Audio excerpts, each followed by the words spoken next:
आप लोगों से आज एक विषय को लेकर के रूबरू होने का ये मुझे मौका मिल रहा है। आज सुबह ही भगवान श्री राम के दर्शन करने के लिए अयोध्या में हम गए थे। हम सब के लिए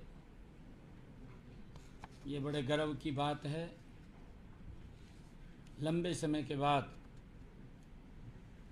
भगवान श्री राम का भव्य और दिव्य रूप देखने को मिला है।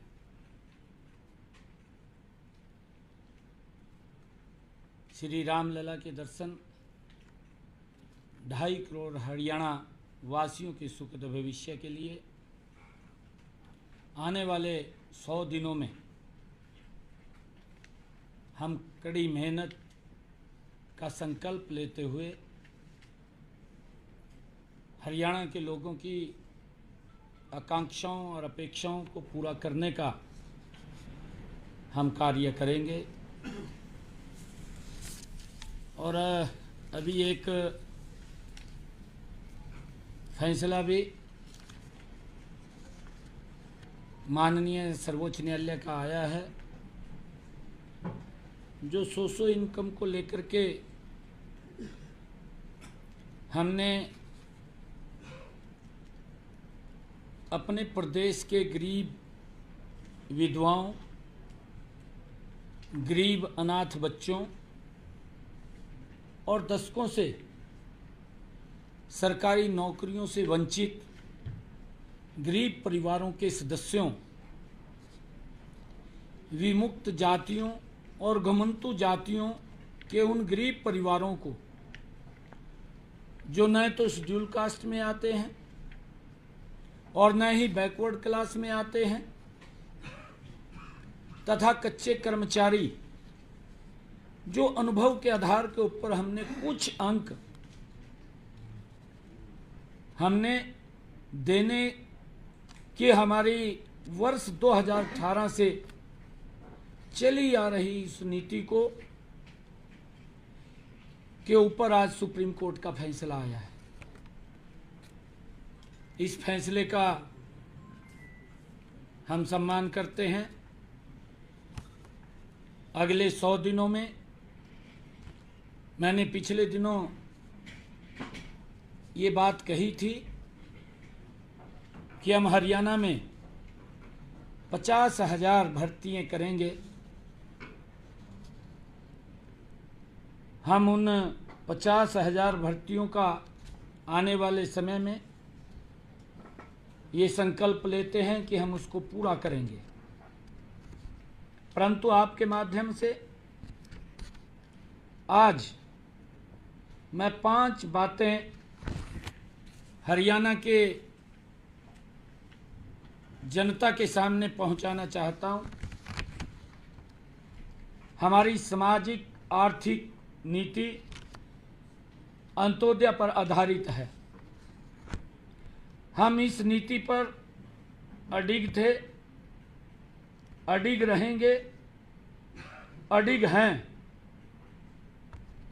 जिन हजारों युवाओं ने आज इस नीति के बल पर हरियाणा सरकार में ज्वाइनिंग की है, किसी को भी निकलने नहीं दिया जाएगा।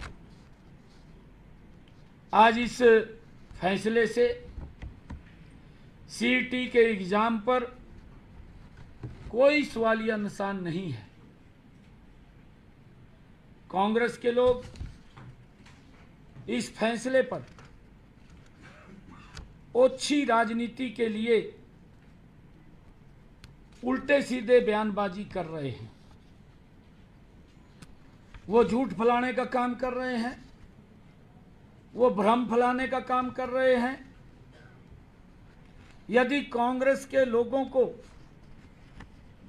इन गरीब विधवाओं, गरीब अनाथ बच्चों, बिना नौकरी वाले परिवारों, कच्चे कर्मचारियों, विमुक्त जातियों के युवाओं के खिलाफ हैं तो इस पर विचार करें। मैं कांग्रेस के लोगों को कहना चाहता हूं वो इस पर विचार करें, क्योंकि हमारी सरकार गरीबों के हकों के लिए लड़ रही है। हम इनको अगर जरूरत पड़ी एक विधेयक विधानसभा में ला करके लेकर के आएंगे, ताकि गरीब व्यक्ति के लिए जो अंत्योदय की भावना से हमारी सरकार ने जो गरीब व्यक्ति को लाभ दिया है, हमारी सरकार मजबूती से उन गरीब लोगों के साथ खड़ी है, टस से मस नहीं होगी। चाहे हमें रिव्यू पिटीशन में जाना पड़े, चाहे हमें विधानसभा में विधेयक लेकर के आना पड़े, हम गरीब लोगों के साथ हैं। परंतु पिछली सरकार के दौरान जो कांग्रेस के लोग आज उन गरीब लोगों के, अगर किसी के परिवार में नौकरी नहीं है, परिवार गरीब है, अनाथ है, माँ बाप नहीं है, घर में कमाने वाला कोई नहीं है, अगर इस योजना के माध्यम से उस परिवार में अगर दीपक जला है, अगर प्रकाश हुआ है, तो कांग्रेस के लोगों को इतना उत्साहित होने की आवश्यकता नहीं है। अगर वो इतना उत्साहित हो रहे हैं तो ये कांग्रेस के लोग ये गरीब के विरोधी हैं। ये स्पष्ट इनके इस बयानों से दिखाई दे रहा है। मैं उनको आईना भी दिखाना चाहता हूं। जो लोग ट्वीट करके बात करते हैं, जो लोग इस फैसले के ऊपर भ्रम की स्थिति पैदा कर रहे हैं, इनकी सरकार में सरकारी नौकरियों लेने के अंदर भाई भतीजावाद एकदम सर उठा करके दिखाई देता था। क्षेत्रवाद, जातिवाद का बोलबाला था। यह कांग्रेस की सरकार के अंदर था। नौकरियों की बोली लगती थी। जिनके पास ज्यादा पैसा होता था या जितनी ज्यादा पहुंच होती थी, उसी को ही नौकरी मिलती थी। इससे योग्य युवाओं में हताशा और निराशा ये कांग्रेस के समय में युवाओं के अंदर पनप गई थी। युवा पढ़ने के तरफ नहीं, इनके चक्कर काटने में लगा रहता था। माँ बाप भी इनके चक्कर काटने में लगा रहता था और अपने पड़ोस गांव के लोगों को भी लेकर के इनके चक्कर काटता रहता था कि हमें नौकरी मिल जाए। ये हालात इनके समय के अंदर था। परंतु गरीब व्यक्ति को, जिसके पास पैसा नहीं होता था, बहुत सारा बड़ा वर्ग एक ऐसा था जिसके पास देने के लिए वोट तो थी, परंतु इनके पास उनको देने के लिए नौकरी नहीं थी। किसी भी गरीब व्यक्ति को जिसके पास पैसा नहीं था, एक भी बच्चे को इन्होंने नौकरी नहीं दी, क्योंकि पर्ची और खर्ची से नौकरियां लगती थी, नौकरियों की बोलियां लगती थी, गरीब व्यक्ति की पहुंच से नौकरियां दूर थी। परंतु अगर आज हम देखें, हमने योग्यता के आधार पर बिना पर्ची बिना खर्ची के 1,32,000 नौकरियां देने का काम किया है। 1,32,000। जो लोग ट्वीट करके वाहवाही लूट रहे हैं, उन गरीबों का अपनी सरकार के अंदर तो मजाक करते थे। अगर हमने उनको कहीं गरीब व्यक्ति की हमारी सरकार ने चिंता की है, गरीब व्यक्ति के साथ हमारी सरकार खड़ी है, तो उसको लेकर के भी इनके पेट में दर्द हो रहा है। हमारे युवाओं में आज एक नई आशा और विश्वास का संचार हुआ है। वे नौकरी पाने के लिए किसी नेता की दहलीज के ऊपर हाथ नहीं फैलाना पड़ता। आज अपना स्वाभिमान से सर ऊंचा करके मेरा युवा आज हरियाणा सरकार की नौकरी ले रहा है। यह विश्वास जगाया है। पहले तो वो सिफारिश ढूंढते थे और आज लाइब्रेरी ढूंढते हैं। ये अंतर कांग्रेस की सरकार में और हमारी सरकार के अंदर आया है। और मैं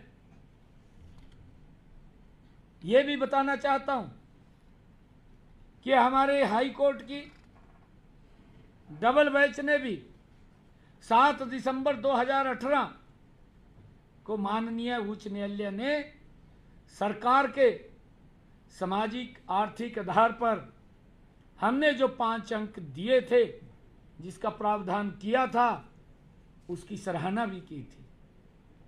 ये हाई कोर्ट ने की थी।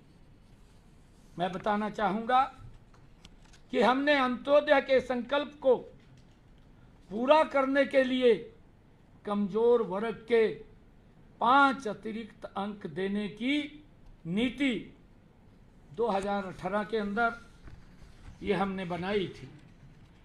और इस नीति के कारण हजारों गरीब युवाओं तथा कच्चे कर्मचारियों को पक्की सरकारी नौकरी मिली है। इससे आहत होकर के कांग्रेस द्वारा प्रायोजित भर्ती रोको गैंग समय समय पर इस नीति के रास्ते में रोड़े अटकाता रहा है। मैं उनको कहना चाहूंगा कि ये भ्रम फैलाने का प्रयास न करें। सरकारी नौकरियां देते समय हमने प्रदेश के गरीब परिवारों का भी पूरा ध्यान रखा है। हमारी सरकार गरीब के साथ खड़ी है। इसलिए हमने जिनके परिवारों में कोई भी सरकारी नौकरी में नहीं है, उन उम्मीदवारों को सरकारी नौकरी में सामाजिक आर्थिक मानदंड के आधार पर 5 अंक देने का प्रावधान किया था। कॉमन पात्रता परीक्षा का पेपर 3 वर्षों के लिए मान्य है। जो हमने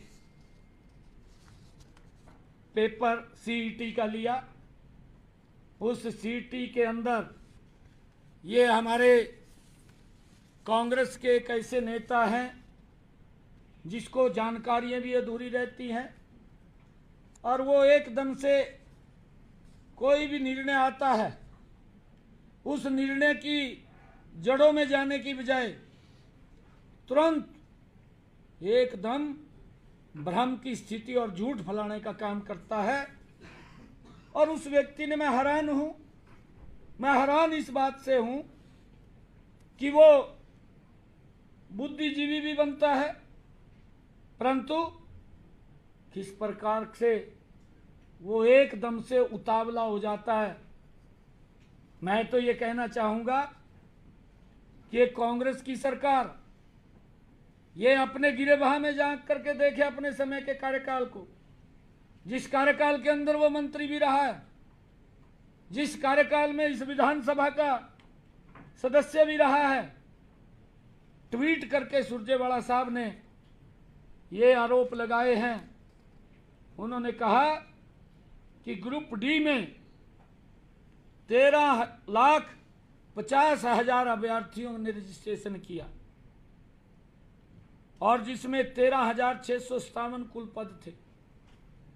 बिल्कुल ठीक कहा, हम इसका विरोध नहीं कर रहे हैं, परंतु मैं उसको बताना चाहता हूं कि 13,50,000 अभ्यर्थियों ने इसमें रजिस्ट्रेशन किया। 9.5 लाख युवाओं ने पेपर में उन्होंने सीईटी का पेपर दिया और 4,20,000 युवा ने क्वालिफाई किया। जो मैंने कहा है कि वो 3 वर्ष के लिए मान्य है और इस पेपर में कोई भी सोर्स ऑफ इनकम का सवाल ही नहीं है।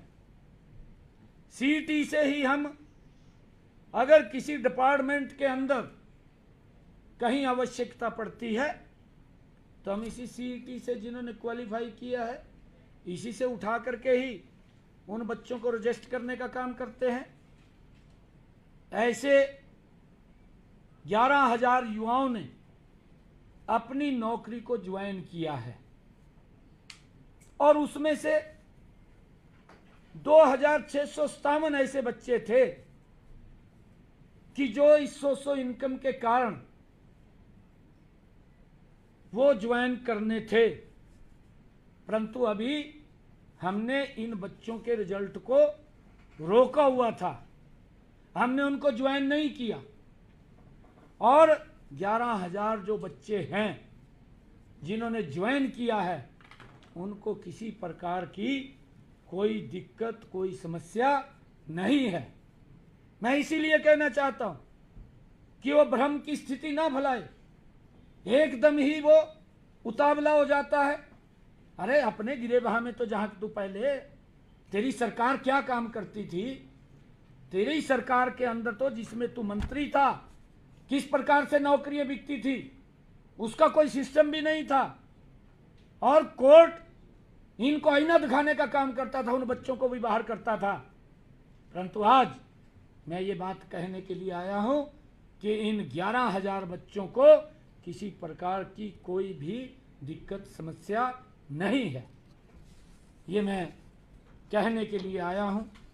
और जहां तक इन्होंने एक और बात की है ग्रुप सी की, ग्रुप सी की भी इसने ट्वीट करके, क्योंकि ये उसकी जानकारी तो इसको होती नहीं है, ऐसी इनके मुखिया हैं पार्टी के, उसको भी कोई लिख करके दे देता है और वो पढ़ करके बोल देते हैं सेम पोजीशन इसकी है। ये भी उसको कोई लिख करके देता है, उसको पढ़ देता है, उसकी जानकारी में नहीं जाता। झूठ फैलाना है, क्योंकि डीएनए के अंदर है झूठ फैलाना, और उसको लेकर के लगातार ये झूठ फैलाने के अंदर लगे हुए हैं। इन्होंने जो ग्रुप सी की नौकरियों के बारे में भी बात कही है, इसमें 10,000 से अधिक युवाओं ने 2,000 पदों के लिए पेपर दिया, वो भी सीईटी से था। ये सीईटी का दूसरा भाग है और ये भाग वो है जिसमें टेक्निकल बच्चे आते हैं। और जब इनको बुलाया गया, क्योंकि उसके अंदर 4 टाइम हम बच्चों को बुलाते थे, सीईटी के अंदर हमारे पास इतने बच्चे ही नहीं थे कि वो 4 टाइम हम बुलाएं। ये इसको जानकारी भी नहीं है इस बात की कि हम जितने बच्चे हमें बुलाने थे उतने बच्चे क्वालिफाई नहीं किए, क्योंकि उसमें कोई जेई है, कोई लैब अटेंडेंट, वो टेक्निकल आधार के ऊपर ये भर्तियां हैं ग्रुप सी की। और जितने बच्चे इसके अंदर आए उन सब को हमने इंटरव्यू के अंदर शामिल किया, उनका पेपर लिया और उस पेपर के आधार के ऊपर ही हमने उनको इसके अंदर रजिस्टर किया है। अगर कोई इसके अंदर दिक्कत आती है, ये बच्चे ज़्यादा नहीं है, इनका पेपर ही होगा, इन्हीं में से ही होगा और यही वो बच्चे हैं, एक भी बच्चे को निकलने की इसके अंदर कोई गुंजाइश नहीं है। ये भ्रम की स्थिति फैलाने का काम कर रहे हैं और मैं आज यही कहने के लिए आया हूँ कि ये लोग अपने गिरेबान में झांक करके नहीं देखते। जो हालात इन्होंने हरियाणा प्रदेश के युवाओं की, युवाओं के माँ बाप की, आज अगर गरीब को कोई लाभ सरकार ने योजनाबद्ध तरीके से किया है, ये हमारा कमिटमेंट है। मैं फिर दोबारा दोहरा रहा हूँ कि हम गरीब के साथ खड़े हैं, उसकी लड़ाई मजबूती से लड़ेंगे। हमने चाहे कोर्ट के अंदर रिव्यू पिटीशन में जाना हो, चाहे हम विधानसभा में लेकर के उसको आए, हम मजबूती से हरियाणा प्रदेश के गरीब के साथ खड़े हैं। हमारी सरकार वो गरीब के हितैषी सरकार है। अंत्योदय की भावना से हम काम कर रहे हैं और उस अंत्योदय की भावना के अंदर हमारी सरकार मजबूती से गरीब के साथ है। ये बात मैंने कहनी थी। और उन बच्चों को किसी प्रकार की कोई चिंता करने की ज़रूरत नहीं है। जो ये भ्रम की स्थिति फैला रहे हैं, इनकी तरफ ध्यान देने की ज़रूरत नहीं है, क्योंकि ये लोग वाहवाही लूटने का काम करते हैं। सभी बच्चों को निश्चिंत रूप से वो जहाँ पर भी हैं वो लगे रहें, उनको किसी प्रकार की कोई दिक्कत